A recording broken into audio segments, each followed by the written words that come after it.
नमस्कार, स्वागत है आपका बिहार समाचार में। बिहार में नौकरियों का पिटारा खोल दिया गया है। बिहार के युवाओं के लिए बड़ी खुशखबरी है। बिहार के हर एक विभाग में सरकारी नौकरियां निकाल दी गई है। तो वहीं बिहार के गरीबों के लिए, किसानों के लिए सरकार ने बड़ी खुशखबरी दे दी है। बिहार बजट पेश किया गया है, जिसमें से बिहार के हर वर्ग का ध्यान रखा गया है। महिलाओं को भी बड़ी सौगात दे दी गई है। तो आज की बिहार की बड़ी और जरूरी खबरों पर बात करेंगे। इससे पहले आपसे एक छोटी सी अनुरोध है, कृपया वीडियो को एक प्यारा सा लाइक अवश्य कर दीजिएगा। आपका लाइक करना ही हमारी मेहनत का फल होता है।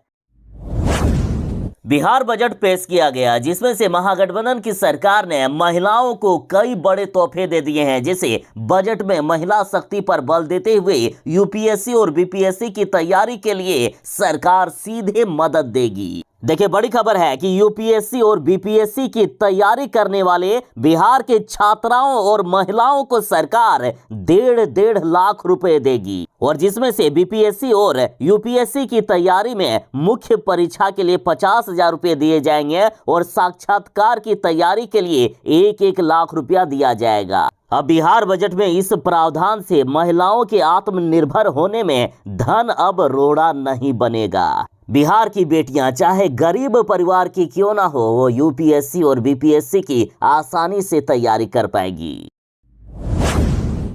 तेजस्वी यादव की सरकार ने बिहार बजट में पहली बार में वो करके दिखा दिया है जो बीजेपी ने इतने सालों में नहीं कर पाए। बिहार बजट में नौकरी का पिटारा के साथ महिलाओं के लिए खोल दिया गया है। नीतीश ने पिटारा, तलाकशुदा औरतों को 25,000 रुपए देगी सरकार। देखिए, एक तरफ जहां बिहार की महिलाओं को पुलिस बल में 33% आरक्षण दे दिया गया है, तो वहीं अल्पसंख्यक कल्याण स्कीम के द्वारा बिहार की तलाकशुदा अल्पसंख्यक महिलाओं को ये राशि देने की घोषणा की है। ये योजना पहले भी चल रही थी, जिसकी राशि 10,000 रुपए से बढ़ाकर अब 25,000 रुपए तक कर दी गई है।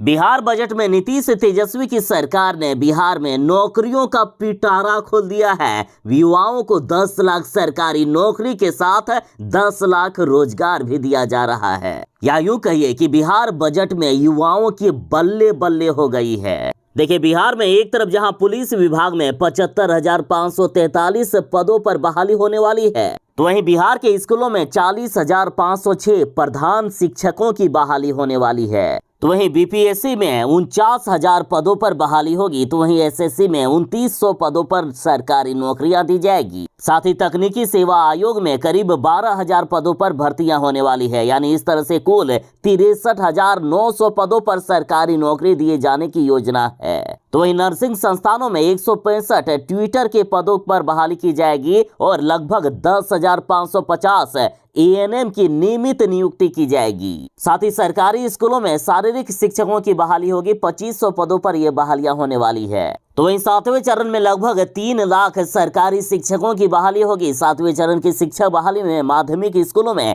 44,193 पदों पर, तो वहीं उच्च माध्यमिक स्कूलों में 89,734 और प्राथमिक स्कूलों में 60,000 पदों पर सरकारी नौकरी दी जाएगी। तो वहीं पॉलिटेक्निक कॉलेजों में 3,021 पदों पर सरकारी नौकरियां मिलेगी और साथ ही अन्य कई विभागों में बहालियां होने वाली है। तो इस तरह से बिहार में नौकरियों का पिटारा खोल दिया गया है। नीतीश और तेजस्वी की सरकार ने जो बिहार बजट पेश किया है, तो आखिर उसमें और बिहार वालों के लिए क्या क्या काम किया जाएगा, क्या क्या घोषणाएं की गई है, आप इसे भी जान लीजिए। देखिए, इस बार बिहार सरकार ने 2,61,000 करोड़ रुपए का बजट पेश किया है, जिसमें बजट का 68% पैसा वेतन और पेंशन और कर्ज चुकाने में जाएगा। तो वहीं बिहार सरकार इस बार बिहार में मोटे अनाज की खेती को बढ़ावा देने के लिए मिलेट मिशन की शुरुआत करेगा। साथ ही मिड डे मील में जो भोजन मिलता है, तो उसमें मोटे अनाज को ही अब यूज किया जाएगा। तो वहीं बिहार में इस बार दलहन और तिलहन की खेती को बढ़ावा दिया जाएगा। साथ ही बिहार सरकार ने कहा है कि हमारी सरकार हर खेत तक सिंचाई का पानी पहुंचाने का काम करेगी। तो वहीं किसानों को फ्री में बिजली देने के लिए राज्य भर में कृषि फीडर की योजना को इस साल पूरा कर लिया जाएगा। तो वहीं पशुपालकों को मदद करने के लिए 525 करोड़ रुपए जारी किए गए हैं। इस पैसे से पशु अस्पताल समेत दूसरी सुविधाएं दी जाएगी।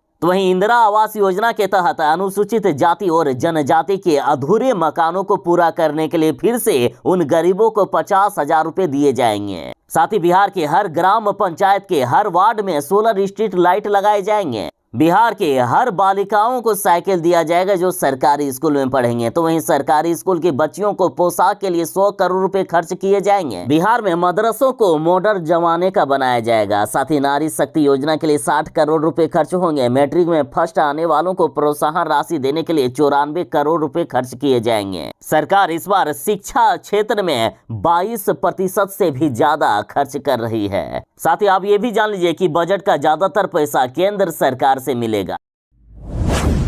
बिहार में शराबबंदी है, उसके बावजूद बिहार में धड़ल्ले से शराब बिक रही है। बिहार के हर जिले में, हर गली में, हर मोहल्ले में आज शराब की होम डिलीवरी हो रही है। बिहार की महिलाएं परेशान हो गई है शराबबंदी नामक इस नौटंकी के कारण। इसलिए बिहार के इस जिले के महिलाओं ने पुरुषों को चेतावनी दे दी है कि शराब पीने वाले और बेचने वालों की अब खैर नहीं, इनकी झाड़ू से पिटाई की जाएगी। पूरे गांव में महिलाओं ने गठित की है निगरानी कमेटी। देखिए, बिहार के कैमूर जिले के टोढ़ी पंचायत स्थित और गांव की महिलाओं ने रैली निकालकर कहा कि यदि हमारे गांव में कोई शराब पिएगा या फिर उसकी बिक्री करेगा तो उसे झाड़ू, चप्पल, लात, जूते से पिटाई की जाएगी। रैली में शामिल महिलाओं और पुरुषों द्वारा कहा गया कि हम सबका एक ही नारा, नशा मुक्त हो गांव हमारा। नशे को जिसने हाथ लगाया, मौत को उसने गले लगाया। वह नशा का जो हुआ शिकार, उसका उजड़ा घर परिवार समेत शराब से होने वाले नुकसान को लेकर तमाम नारे लगाए गए। रैली में शामिल महिलाओं ने खुलेआम बोला है कि यदि हमारे गांव में कोई शराब पिएगा या इसकी बिक्री करेगा तो उसे छोड़ेंगे नहीं हम।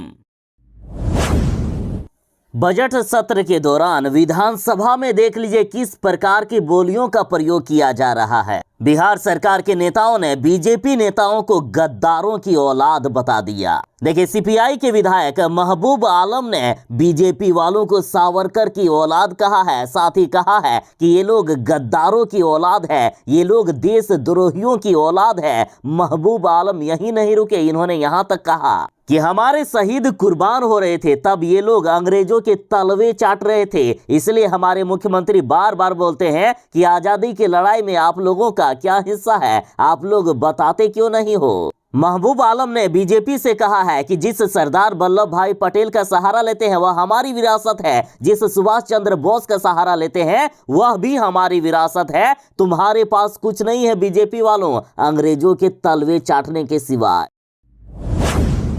आम आदमी पार्टी की तरफ से कहा गया है कि मुझे 3 घंटे के लिए दे दीजिए सीबीआई। मोदी, अडानी, शाह सब अंदर चले जाएंगे, सब जेल के अंदर होंगे। देखिए, आम आदमी पार्टी के वरिष्ठ नेता संजय सिंह ने कहा है कि बीजेपी दिल्ली के मुख्यमंत्री केजरीवाल की छवि खराब करने की कोशिश कर रही है। मुझे 3 घंटों के लिए सीबीआई और ईडी दे दीजिए। मैं दावा करता हूं कि प्रधानमंत्री नरेंद्र मोदी, अमित शाह, गौतम अडानी को गिरफ्तार कर लेंगे। जब आपके पास जांच एजेंसियों का दुरुपयोग करने की शक्ति होती है तो आप कुछ भी कर सकते हैं। बिहार सरकार ने बिल्कुल ही बकवास बजट पेश किया है। ये कोई विपक्ष के नेता नहीं कह रहे हैं, कोई बीजेपी वाले नहीं कह रहे हैं, बल्कि खुद तेजस्वी यादव की पार्टी राजद के नेता कह रहे हैं। राजद नेता सुधाकर सिंह ने कहा है कि हमारे नेता तेजस्वी यादव ने बिहार को बर्बाद कर दिया है। बिहार में ऐसा बजट पेश किया है ना जिससे किसानों की जिंदगी बिल्कुल ही तबाह हो जाएगी। पूर्व कृषि मंत्री सुधाकर सिंह ने कहा है कि कृषि के क्षेत्र में फेल है ये बजट, निराशाजनक बजट को 0 नंबर में दूंगा। देखिए, तेजस्वी यादव ने चुनाव के समय वादा किया था कि हम किसानों का कर्ज माफ कर देंगे। खैर, कर्ज माफ तो शायद ही कोई नेता कर पाएगा, सिर्फ चुनाव के समय घोषणा करने के लिए ये बातें होती है। और ये अब तेजस्वी यादव ने भी साबित कर दिया है कि तेजस्वी यादव भी चुनाव के समय सिर्फ और सिर्फ जुमला फेंकने का काम करते हैं। खैर इतना तो सभी ने मान लिया है कि कर्ज माफ करने का हिम्मत किसी भी नेता में नहीं है। और इधर सुधाकर सिंह ने इससे भी बड़ा बयान दे दिया है कि तेजस्वी यादव ने किसानों की जिंदगी बर्बाद कर दी है। जो ये बजट पेश किया गया है बिल्कुल ही बकवास बजट है, किसानों के लिए कोई काम का नहीं है ये बजट। बिहार के शिक्षा मंत्री और राजद नेता चंद्रशेखर जी का दिमाग खराब हो गया है, उनको अब पागल खाने भेजना होगा। दरअसल ये बातें कही है नीतीश कुमार की पार्टी जदयू के नेता ने। देखिए, बिहार के शिक्षा मंत्री जी ने फिर से रामचरितमानस को लेकर बयान दिया है कि रामचरितमानस में जो कचरा भरा है ना, उसे हटाना चाहिए। तो जदयू विधायक ने कहा है कि मानसिक रोगी है चंद्रशेखर जी, उनका दिमाग खराब हो गया है। उनको यदि बाहर छोड़ा गया तो सबके लिए ये खतरा होंगे, इनको जल्दी से पागल खाने भेज देना चाहिए। साथ ही जदयू ने कहा है कि यदि शिक्षा मंत्री चंद्रशेखर को हिंदू धर्म से कोई दिक्कत है तो वो अपना धर्म बदल ले। साथ ही जदयू विधायक संजीव कुमार ने यहां तक कहा है कि यदि चंद्रशेखर जी में हिम्मत है तो दूसरे धर्म के बारे में बोलकर दिखा दे, उनका घर से निकलना तक मुश्किल हो जाएगा, उनका सड़क पर चलना तक मुश्किल हो जाएगा। तो इधर बिहार के शिक्षा मंत्री जी ने कहा है कि मैं नहीं, जदयू के विधायक है मानसिक रोगी। तो बताइए, जदयू के नेता कह रहे हैं कि राजद वाले पागल हैं, तो राजद वाले कह रहे हैं कि जदयू के नेता ही पागल हैं। तो यदि कोई पागल है तो उनको पागल खाने ही भेज देना चाहिए ना, उनको नेता और विधायक बनाकर क्या फायदा।